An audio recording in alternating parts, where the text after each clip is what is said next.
Assalamualaikum warahmatullahi wabarakatuh. Kita ketemu lagi dengan pelajaran PPKN. Kali ini materi yang akan kita bahas mengenai fungsi dan peran Pancasila dalam kehidupan bangsa Indonesia.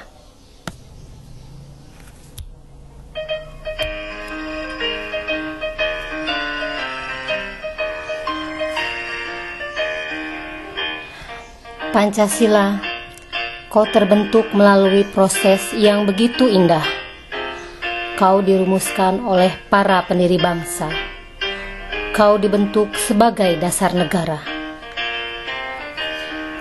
Pancasila, semoga kau selalu dijaga oleh bangsa Indonesia, terutama generasi muda.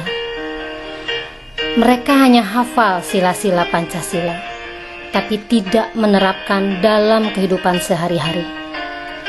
Mari para generasi muda, kita saling menjaga, melestarikan, dan mengamalkannya dalam kehidupan sehari-hari.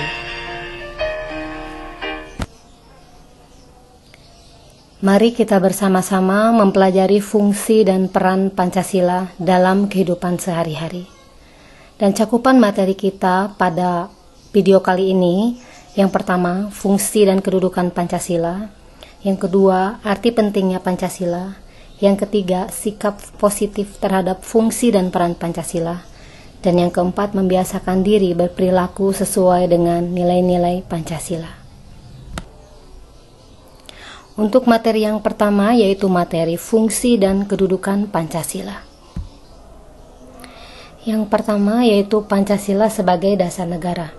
Pancasila sebagai dasar negara artinya dasar untuk mengatur pemerintahan negara atau penyelenggaraan negara. Melalui sidang pertama BPUPKI pada tanggal 28 Mei sampai dengan 1 Juni 1945 yang diketuai oleh Dr. Rajiman, dalam sidang ini dirumuskan dasar negara dari Indonesia yang merdeka. Di situ ada beberapa tokoh yang menyampaikan rumusan dasar negara, seperti Muhammad Yamin, Supomo, Insinyur Soekarno. Kemudian Pancasila disahkan sebagai dasar negara pada tanggal 18 Agustus 1945 dalam sidang PPKI. Jadi, dalam menyelenggarakan kehidupan negara, sebuah negara harus memiliki dasar negara. Nah, kalau di Indonesia, dasar negaranya adalah Pancasila. Kemudian yang kedua, fungsi dari Pancasila itu, Pancasila sebagai pandangan hidup bangsa. Artinya apa? Artinya Pancasila sebagai pegangan hidup, pedoman, atau petunjuk kehidupan dalam kehidupan kita sehari-hari. Jadi dalam melaksanakan kegiatan-kegiatan, kita harus berpandangan kepada Pancasila ini agar kita sebagai bangsa Indonesia menjadi manusia Indonesia yang Pancasilais. Yang ketiga, Pancasila sebagai kepribadian bangsa. Artinya Pancasila ini menunjukkan kepribadian bangsa Indonesia yang memiliki ciri khas dan dapat dibedakan dengan negara lain. Jadi, sebagai bangsa Indonesia, kita memiliki sikap, sifat, perilaku, dan perbuatan yang berbeda dari bangsa lain, tentu saja yang berdasarkan kepada Pancasila. Yang keempat, Pancasila sebagai perjanjian luhur bangsa. Artinya, Pancasila dibentuk oleh para pendiri bangsa. Tadi sudah dijelaskan dalam sidang PPKI yang disahkan pada tanggal 18 Agustus tahun 1945. Ya, jika Pancasila dibubarkan, maka akan sia-sia apa yang sudah diperjuangkan oleh para pendiri bangsa kita. Yang kelima, Pancasila sebagai sumber dari segala sumber. Dari segala sumber hukum ya. Artinya Pancasila sebagai sumber hukum tertinggi secara konstitusional atau secara aturan perundang-undangan. Pancasila ini terdapat di dalam pembukaan Undang-Undang Dasar 45 alinea keempat yang kemudian dijabarkan di dalam Undang-Undang Dasar 1945 dan juga hukum-hukum lainnya yang berlaku di negara kita. Yang keenam, fungsinya Pancasila sebagai alat pemersatu bangsa. Bangsa Indonesia itu bersifat majemuk. Maksudnya terdiri dari berbagai agama, suku bangsa, dan juga adat istiadat. yang menempati wilayah dan kepulauan yang begitu luas. Nah, mengatasi hal yang seperti itu tidak mungkin kalau misalnya kita tidak dalam satu pengikat. Ya, pengikatnya itu apa? Yaitu cita-cita dan pandangan. Nah, Pancasila dianggap sebagai alat pemersatu karena berisikan cita-cita dan gambaran tentang nilai-nilai ideal yang akan diwujudkan oleh bangsa Indonesia. Yang ketujuh, Pancasila sebagai ideologi negara. Dilihat dari istilahnya ideologi. Ideologi itu berasal dari kata ide yang artinya itu gagasan. Maksudnya Pancasila sebagai ideologi negara yaitu Pancasila sebagai gagasan dasar mengenai bagaimana hidup bernegara milik seluruh bangsa Indonesia, bukan milik negara aja atau milik sebuah rezim tertentu saja ya, tapi ideologi Pancasila ini adalah milik seluruh bangsa Indonesia. Dan kalian juga harus tahu bahwa Pancasila itu sifatnya tidak tertutup, tapi Pancasila itu terbuka.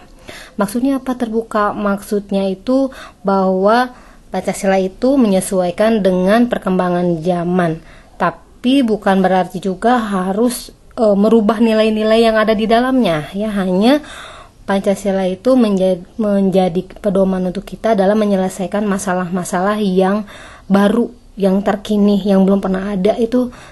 Dengan kita memiliki landasan yang kuat ideologi negara, maka kita akan mendapatkan solusi yang terbaik sesuai dengan jajaran atau dasar di negara kita. Ya, yang ke-8, Pancasila sebagai jiwa bangsa Indonesia. Lahirnya Pancasila bersamaan dengan adanya bangsa Indonesia. Jadi ketika bangsa Indonesia itu lahir, Pancasila pun lahir bersamaan dengan adanya bangsa ini. Pancasila ini pada hakikatnya digali dari kebudayaan Indonesia sendiri yang merupakan jiwa bangsa Indonesia yang menjadi corak yang khas dan membedakan bangsa Indonesia dengan bangsa yang lainnya. Yang ke-9, Pancasila sebagai cita-cita dan tujuan nasional. Tadi sudah kita bicarakan juga bahwa Pancasila itu terdapat di dalam pembukaan Undang-Undang Dasar 1945 alinea keempat. Di dalam alinea keempat tersebut dijelaskan dengan jelas bahwa Indonesia ini memiliki tujuan seperti itu. Dan yang terakhir, Pancasila sebagai moral pembangunan. Moral itu artinya apa? Moral itu artinya akhlak, etika, atau susila ya. Jadi orang berhubungan dengan orang lainnya, manusia dengan orang lain itu harus memiliki tindakan-tindakan yang positif. Kemudian dikaitkan dengan moral pembangunan. Jadi sebuah negara itu pembangunannya bukan hanya yang bersifat fisik saja, tetapi juga harus ada peningkatan moral. Jadi harus seiring ya antara kemajuan pembangunannya dengan kemajuan moralnya juga. Nah, Pancasila ini berfungsi untuk menjaga moral bangsa Indonesia. Kita lanjut ke materi yang berikutnya, arti pentingnya Pancasila. Yang pertama, membentuk identitas atau jati diri bangsa. Di era globalisasi ini, bangsa Indonesia perlu membentuk identitas agar tidak terbawa arus budaya asing. Pentingnya pengenalan dan penerapan berbagai nilai Pancasila dalam hidup berbangsa dan bernegara itu sangat penting. Nasionalisme dan patriotisme juga akan semakin tumbuh dalam meningkatkan kesadaran akan identitas bangsa yang telah dituangkan dalam Pancasila. Yang kedua, Pancasila mampu mengatasi berbagai pertentangan dan ketegangan sosial. Persatuan dan kesatuan yang timbul dari kesadaran untuk senantiasa berpedoman Pancasila membuat negara dan masyarakat mampu menghadapi berbagai persoalan dalam hidup bernegara. Yang ketiga, Pancasila memberikan arah dan tujuan tercapainya tujuan negara. Pancasila itu memberikan arah dan juga menjadi pendorong bagi tercapainya tujuan bangsa. Masih ingat kan? Tujuan dari negara kita itu ada di dalam pembukaan Undang-Undang Dasar Negara Republik Indonesia tahun 1945 alinea keempat. Pancasila juga sebagai pedoman untuk memecahkan berbagai masalah berbangsa dan bernegara. Ini berlaku untuk semua bidang, yaitu bidang politik, ekonomi, sosial, budaya, pertahanan, dan keamanan. Pancasila memberikan berbagai pedoman untuk mengatasi berbagai masalah hidup bernegara di Indonesia. Pancasila sebagai sarana pemersatu bangsa dan negara. Artinya apa? Artinya persatuan bangsa itu dapat diwujudkan oleh Pancasila telah tertuang dalam lambang negara Indonesia, yaitu Pancasila. Juga di dalam Pancasila itu terdapat juga semboyan Bhinneka Tunggal Ika, yang berarti berbeda-beda tetapi tetap satu jua. Ya, mudah-mudahan kalian paham dulu sampai di sini. Kalau sudah paham, kita lanjutkan ke materi yang berikutnya. Baik, kita lanjutkan ya. Bahasan berikutnya mengenai sikap positif terhadap fungsi dan peran Pancasila. Di sini ada beberapa contoh sikap positif terhadap fungsi dan peran Pancasila. Di antaranya hormat menghormati sesama umat beragama, menjalankan ibadah sesuai agama masing-masing. Nah, ini hubungannya dengan sila pertama ya. Kemudian yang keduanya, menghormati hak dan kewajiban setiap orang, tidak membeda-bedakan teman juga. Nah, ini sesuai dengan sila yang kedua. Kalau yang ini tidak membeda-bedakan teman dan cinta tanah air dan bangsa, ini berkaitan dengan sila ketiga. Kemudian yang ini membiasakan musyawarah untuk mufakat, ini berkaitan dengan sila keempat. Nah, yang dua terakhir ini berkaitan dengan sila kelima, membantu orang lain yang kesusahan sesuai dengan kemampuan sendiri dan juga membiasakan hidup hemat. Dan untuk materi yang terakhir, kita harus bisa mengamalkan dan membiasakan Pancasila dalam kehidupan kita di berbagai lingkungan.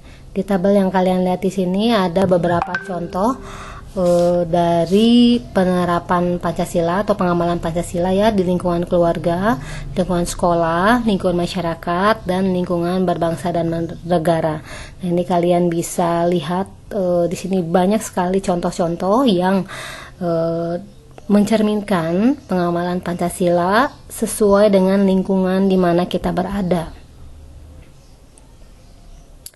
Nah, jika sudah kalian baca materinya, mudah-mudahan kalian bisa memahami dari materi yang Ibu sampaikan pada pertemuan kali ini ya. Terima kasih telah menyaksikan video materi ini. Setelah kalian menyimak materi yang tadi Ibu sampaikan, kalian kerjakan latihannya. Di sini Ibu sudah tuliskan ada 5 pertanyaan yang harus kalian jawab, kemudian kalian kerjakan dan lampirkan jawaban kalian di classroom masing-masing. Itu saja yang ingin Ibu sampaikan. Terima kasih. Wassalamualaikum warahmatullahi wabarakatuh.